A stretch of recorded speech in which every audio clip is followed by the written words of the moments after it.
So first, yeah, that's my title. Should look nice. First, let's applaud to the organizers of this event, to Mary, Lena, and the whole team. Yeah, they did a very great job. Thanks, guys. Thanks, and thanks for accepting me here. And also, I want to make a short reference to Evgeny, because we met, I checked driving here, I was checking the messages. We met 7 years ago. That was your presentation at Generator Hub. And there was one idea, that's why you should pay attention to Evgeny's presentation, because it's usually full of useful information. At that time, you told one interesting thing about the products, about the apps. So when the people are rating your app, for example, if you have a mobile app, never ask to rate your app when the person just launched the application, yeah, for the first time or even for the second time. So don't ask the person to rate the application. Wait for like 3-5 times the person to open the application, which means that you really like it because you reopen it for several times. And only after that, please ask to rate the application. And also, one more thing. Yeah, you want to add something? Yeah, yeah. And also, I don't remember whether it was your tip or not, or I invented it, I don't remember. The second thing, we were asking, with one of our applications, we were asking about, like, do you like the application? And if the person clicks no, then okay, we don't ask anything. If he says yes, then we say, okay, please rate our application, blah, blah, blah. If you can go to the store, please click this button and rate the application. So what we managed to do, we had an application called Lifehack Chisinau, which was the local lifestyle smart city application, as we called it. And we made this application the most appreciated between all the Moldovan applications in the Play Store. So it had the rating, I think, of 4.7, even 4.8 out of 5, with more than 1,000 of stars. Of ratings, so which made it like the most popular. But yeah, that's a sad story. We closed the application after that, not because of the good rating, but still it was the very nice application. People liked that. People were using the application, but it was not bringing us money. So, but we need some money in our life, so we decided to close the application. So it's more or less a sad story, but still, like that hack made our application the best in the country. In terms of ratings, at least. So please listen to what Eugene is saying. That's very important. So I still remember that, even after those 7 years. Yeah. So and another thing, it's very great to see so many people here. Because I remember then several years ago, we were, with Denis Karakorin, we were organizing the product coffee, we called it. And there were like several people coming to those events. Those were like semi-closed events with coffee, like 10 people were coming, something like that. We were discussing product management. And now I see there is a product management conference, which is really great. So that's why I asked you to applaud the organizers, because they did a great thing. And growing this culture of product managers in Moldova helps us to be not only the country of executors, because like that's not a secret that other countries are outsourcing to Moldova and usually using Moldova as a country, as people, developers, QAs, designers, DevOps, whatever, as executors. So they say, and we do. But having this culture of product management helps us to grow the layer of people who can also decide what to do, not just do the things. So that's great. Going back to my presentation, that was a short intro. A disclaimer: you will not learn anything useful for you and anything new. That's I should say because many people are telling you the real hacks or whatever. This will be just about the blah, blah, blah, blah, blah. So get prepared for that, but I will try to do this with many practical examples as well. Please tell me who was at the Moldova Developer Conference, if you can raise your hands or whatever. Yeah, okay, so who've been to Moldova Developer Conference that we organized, you know the end of this presentation. You don't know what the contents, because it's the unique, it was done just for this conference, but still you know the end of that. Don't tell anyone what's in the end. So, okay, so let's go. Yeah, so really being a product manager sucks, and we will discuss why it is so bad to be a product manager. And by the way, the last question to you, please clap your hands. Who are the product managers? Oh, nice. Just imagine there is silence. Like, okay, there are only people who want to be product managers. So I hope that in the end we will have even more product managers or even more people who want to be product managers despite the title that we have here. So, okay, let's decide the reasons to hate this job. I think, yeah, there was the reasons to hate this job, but the word reason disappeared, which is nice. Yeah, so first, you're in between. You know, if there's a sandwich, you're in the middle of the sandwich. And I will tell you who is the bread. The development team, yeah, so the layer of developers, QAs, DevOps, whatever, designers, and the stakeholders. And you're in between. Like, there are stakeholders, the owners of the product, and they want profit, they want good results, good metrics, whatever. There are the developers who want to implement the newest technologies, who want their code to look nice, I hope so. Yeah, and who are speaking to you the technical language. And there are stakeholders who don't care about, usually, not always, but most often, they don't care about the technologies, they don't care about the languages, they need the result. And you're in between, and you need to talk to the developers, you need to talk to the stakeholders, and you need to talk to them the same language.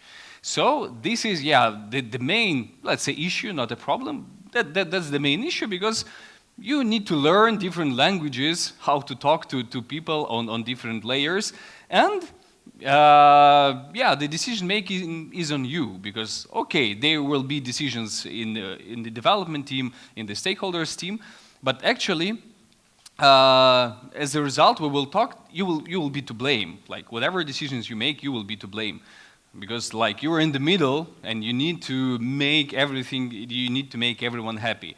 If you're ready for this, I think this is not a big issue, but still. Yeah, so also you work in the conditions of uncertainty.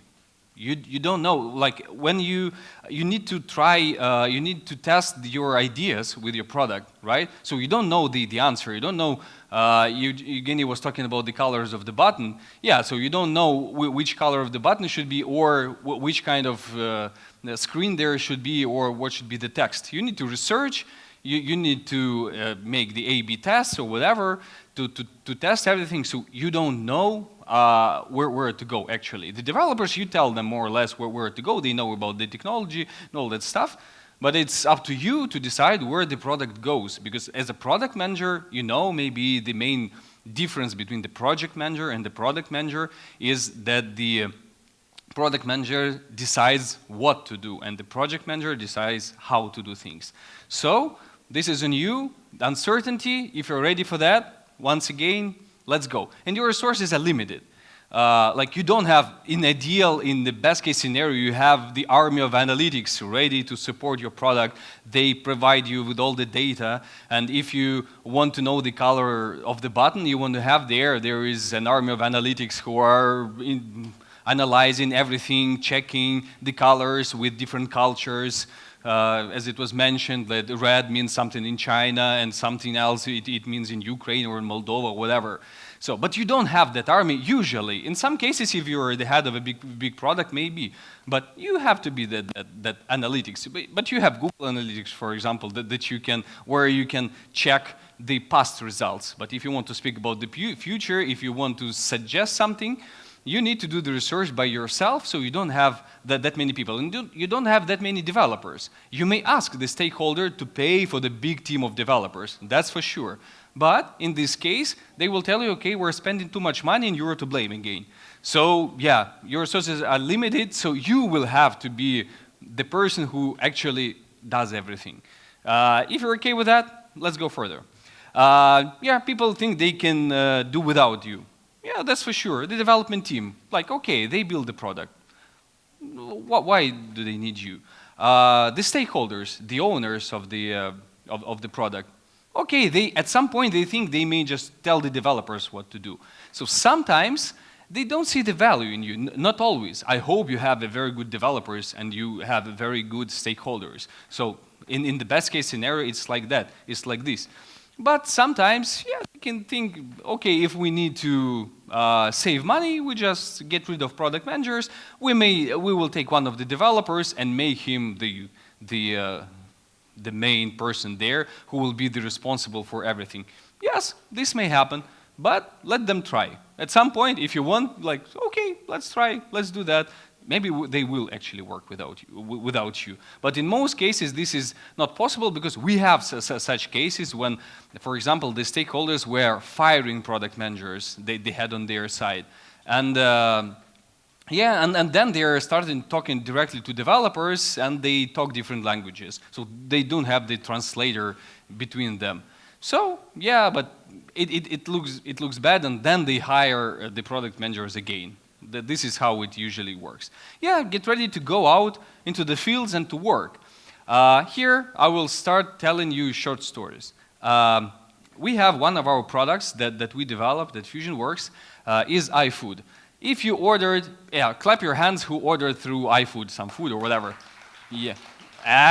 Do this more actively. Yeah, I hope you're not hungry right now. I will not ask you about the feedbacks. So we're doing all the technical part of the project. And if you want to check how it works, because when we launched the product, actually, when we launched iFood, I hope among you there are no people who tried iFood.md just when we launched it 2.5 years ago, because it was a piece of crap, you know. Because people were not even able to push the order button because something was not working there. But we launched the product I think in 3 months, and this is the whole ecosystem. It's not just the website where you can order food. It's the driver application, it's the merchant application, it's the admin panel, it's the mobile applications, web applications. So it's the whole ecosystem we developed in 3 months with limited resources, not understanding what we're doing, but still we did that. Okay, we had to rewrite almost the whole application after that, but still we launched and it was working. The conversion was a piece of crap, but still it was nice. And how can you test because you see like the website is working, everything is working, okay, let's do that. But if you want to check, for example, how the driver application works, like the couriers, those people who bring you the food, they have the application and you don't understand what are their problems because actually they are not reporting to you. Because if there is a bug in the courier application, it's the low probability that they will approach you as a developer and say, or a product manager, and say that there was an issue. Usually they will just go to another company. So they will just quit the job. Okay, app is not working. They can do this immediately even. They can just switch off their phone and go home. That's okay. So what I did, for example, and I'm doing this on a regular basis, I'm taking the delivery bag and I'm going to deliver food. But in this case, yeah, you understand, you use the application, the brilliant application that you build as a product manager, and you realize that there are lots of bugs and you understand why couriers don't want to work with you. So yeah, you understand lots of things, and each time I'm coming back from being a courier, I'm going to Jira where we have all the bugs and all the tasks, and I'm writing lots of tasks because I realized that, okay, this is not that convenient as I thought. Or, for example, we were sending our developers and product managers to the place where the operators work, the operators who receive the orders. And when sitting there, they understood, like, okay, once again, we did not a very good application because, like, it's very difficult for them to work there. So these product managers spends 1 day there, mama draga, and then comes back to the office and like, okay, we need to redo lots of things. But the problem is that usually you don't care about this kind of users because your main users are those people who order food. And actually you want to build a good product for them. You want a higher conversion, your metrics, your North Star metric, for example, is the monthly profit. And actually you don't care about those operators and couriers who are doing stuff. You care mostly about the users, and you should order, for example, in this case, food as user as well to check, because when I'm ordering at iFood, I'm doing the same stuff I used to do. I was writing lots of bugs in the bug tracker. Now it works more or less okay. Yeah, so but the idea is that you need to care about all the types of your users. If you build a product and there are lots of users, don't care just about the end user. Go to the operator, to the administrator of the system who is using your software, and ask about that. Spend one day there. Like just, in my case, go one day to work as a courier, one day as an operator, one day as an administrator. Go to the restaurant and to receive the orders there. You will realize everything. So you should care about your users. And yeah, this is not easy. Okay, let's go further. So yeah, taste your product. It may taste like shit. This is what I told you. So you are trying your product. Ask your friends to try your products and ask them to give you the feedback, more or less, not a subjective one. Just go drink with them some beer so that they feel relaxed and they start telling you the truth. And then ask the opinion about your product, and they will tell you everything. At some point, you know, this person is not here. I don't know if we are recording that, he will see this. So he is my friend, and he was ordering the food from my food, and at some point he was a bit nervous about that, so something went wrong, and he even posted for a short period of time, then he deleted that post. Posted something on Facebook about this service, and you don't know, and you know what? Now he's the product manager there. We hired him as a product manager at iFood just because, okay, he was not satisfied with the product. Okay, go and do this. This was not the sequence of events, but still, yeah, now he's the product manager there. So the story is absolutely the true one. Okay, so is everything so bad being a product manager? Actually, not. And you have the supporters there. Like, if you have adequate stakeholders, that's great. So people who are paying money for everything and people who own the product, if they can talk to you in a normal way, if they are adequate, that's great. They will help you and they will support you. And if you fail, they will say, okay, let's try again. So they will not blame you on all the fails. Also, the positive metrics. There is nothing better than looking at the analytics of your product and the metrics are growing, for example. The conversion rate is going up and you're like, wow, I did something great. Maybe not. Maybe not. Maybe it was not because of you. Because there are lots of external stuff that influence the product. For example, with the food delivery, it's like when it rains, you have more users. When it's not raining, you have less users. So there are lots of things. But when you see how something is growing, you're like, feel, yeah, I'm a part of that. I did that, so I'm a good guy. And also, yeah, happy users. When you see the good feedback somewhere on the internet that your product is a very good one, it makes you happy and it gives you motivation to move forward. And also money. Yeah, sure, you're receiving salaries for that. If you're not receiving salaries for being product managers, just call me after this event. I can offer you some good job if you work for free, but never do this. Never work for free. But I'm here for free, but I'm not working. I'm enjoying this event. So yeah, actually, you're receiving money, and money also like go buy you a new pair of shoes, for example, and just relax because you are getting money for the things you do, and this is actually the best thing in the life, not the best, one of the best things in your life to receive money for what you're doing. So this is the appreciation. It means that you're doing something good because someone pays you for that. In any job, but in being product manager as well. So yeah, let's done with the good things, let's go to bad things again. So yeah, if you're a product manager, congratulations, you're a developer. Usually you need to learn something like Python or SQL. So at some point you have limited resources, you remember that. You need to do some development to test some ideas. You need to go, once again, into the fields, but in the fields of development, and you need to write some SQL scripts. At least it's very good if you know SQL or you know Python and you can check some ideas by yourself, not going to developers and not asking them to test your idea. So it's very good if you can do it by yourself. If you're good with Google Analytics as well, if you can work with this data, then you're getting from Google Analytics. So yeah, but congratulations, you should be a developer. And yeah, and you're a butcher, you know. By the way, as far as I know, the after party will be at the butcher's, right? So yeah, just advertising the after party of the event. Yeah, you're a butcher because sometimes you need just to take your knife or whatever and your axe and just to remove something from your product. You have to do that because there may be some features that are killing your application. So you need to do that. Or you may have a very good idea, but then you test the idea, you realize that it's not working, you're losing money, so you need to remove this thing. So yeah, just be prepared to be this kind of person. And once again, be prepared to learn anything, because you are like now you should be on all the sides, and you should understand also the business side and the development side. Yeah, one more thing: users are stupid.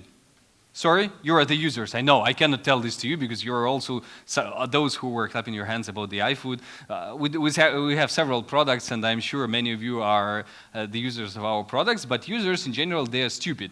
Because as a product manager, sometimes you may see the user's sessions, right? If you try that, for example, you may have tools like LogRocket or whatever, where you log what the people do in your application to understand, like if there is something fails, the conversion is not that good. And then you see the recording. It's an anonymized stuff, but you can see the recording of people, how they're going through your website. You watch their actions, and you think like, once again, Mama Draga. So what they're doing, where are they searching for the button? It's not there. Like, see, I put the button for you there. For example, you have the checkbox, agree with terms and conditions, and the button order, right? And they are pressing the order. The button is not working. There is that checkbox with terms and conditions, and they don't understand they need to put the tick there, and they are just clicking that button, rotating the phone. I don't know what they're doing with this, blah, blah, blah, blah, blah, and they just quit your application and they go. But they had everything in the cart, so they had every food already, they were waiting for that, and the button is not working. But this, for you, it's not just like, okay, users are stupid, that's it. You should understand if many people are doing like this, not because of one. If you see only one person who did that, okay, he is stupid, okay, let's just remove him. You won't be, your product will not be like for everyone, like ideal for everyone. But if you see there is a trend of people misusing your application, you should change something, right? So you should understand that. But once again, users are stupid, be prepared for that. But the users bring you money. So those are your clients. They are stupid, but still. With iFood, for example, as an example, we have the worst clients ever.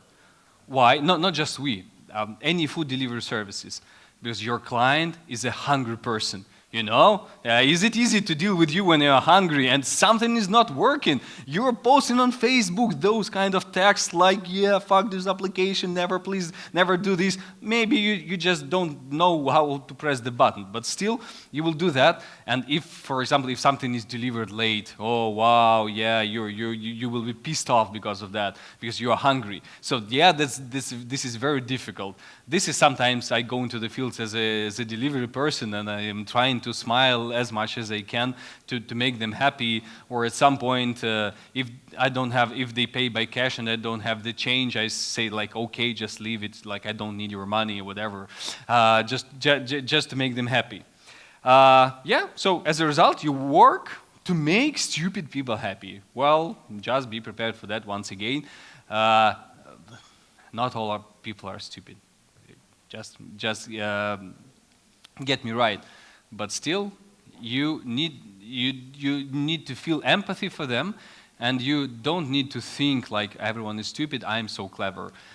Please do your product for people. If your users are stupid, please do the product for them. Just be ready for this from the start. Yeah, so indeed, being a product manager sucks, but it sucks so good that you cannot stop this, because like you really like this thing. As a result, you like being a product manager because like you have the supporters, and also let's see why it's like so good. Actually, there are top 5 reasons why you want to be and you will be a product manager. Yeah, so you can make the world around you better. Not the whole world maybe, but at least the world around you. Because when, for example, see that something is working wrong, just do it better. Like, not just complain, not just go to Facebook to say something is bad. Also, you don't have to build a product for everything that is bad in the world, but being a product manager, you will understand that the best feedback is to write a private message to a person, like this something, or to a product, or whatever, like something is not working, please fix this thing. You will not, as a product manager, you will feel this empathy. You will not shout on Facebook about any fails, because you want to do the world better with your products, but you also want the other products to be better. And if you want a product to be better, if you want to, for example, a conference to be better, whatever, you will just go and tell the people who organize this, okay, you can improve this in this way. This is my idea for the next time. Yeah. So I think this is a good reason. Let's go further. But yeah, we will not go further because this is enough. This is enough. Like, you don't need any more reasons. As a product manager, you can really use the money of your stakeholders, you can use the hands of your development teams, and together, as a whole, you can make this world better, you can improve it with the products, because business rules the world, not politics. Fuck this shit. Business rules the world. Everything you have here was done by business. Everything you see here, the lightings, the sound, everything was done by business. So business works to make this world better, and you can be part of that, and you can, together with all those people, you can improve this world. So I think this is enough. So listen to people, prioritize stuff, build products. Thank you very much.